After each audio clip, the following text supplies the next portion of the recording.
लहरावे होठावा त लाला का मरचाबा सुने में आइल हो आवत रुगावे सब लइकन के वाट लगावे सब जेबवन में लिख लिख के धइल एक एक परचाबा। साल बहुत महामारी बाया शंका बहुत भारी बा धन भइल बड़े ते धन धन भर तोरा अइला के तैयारी बा।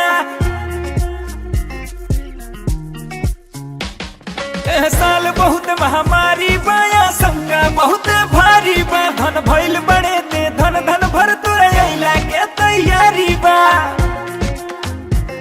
सब डूब डूब के मर जाइए तोरे आँख बहुत कजरारी बा सब डूब डूब के मर जाइए तोरे आँख बहुत कजरारी बा कोरोना के बीमारी बा बड़ी सुंदर ई नारी बा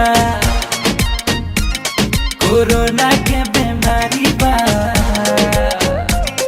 बड़ी सुंदर ई नारी बा।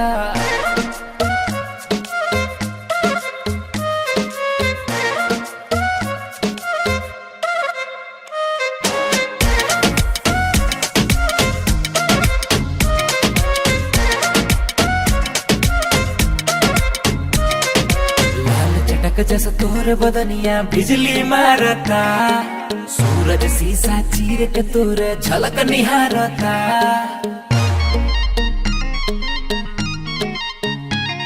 अरे लाल चटक जैसा तोर बदनिया बिजली मारता सूरज शीशा चीर के तोर झलक निहारता।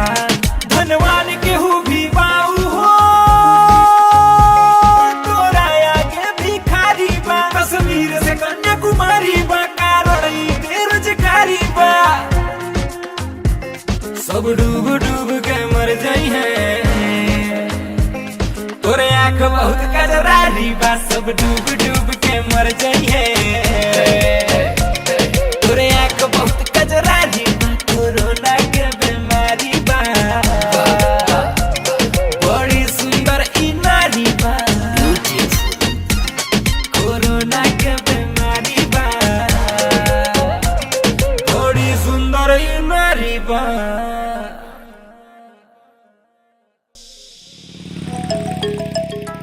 अच्छा ठीक बा हम गावे आवत आनी और हमके एयरपोर्ट पे रिसीव करे आ जाइए। आजा तोहरे इंतजार में तो घामे में पिघलता नहीं हम। कोरोना के बीमारी बा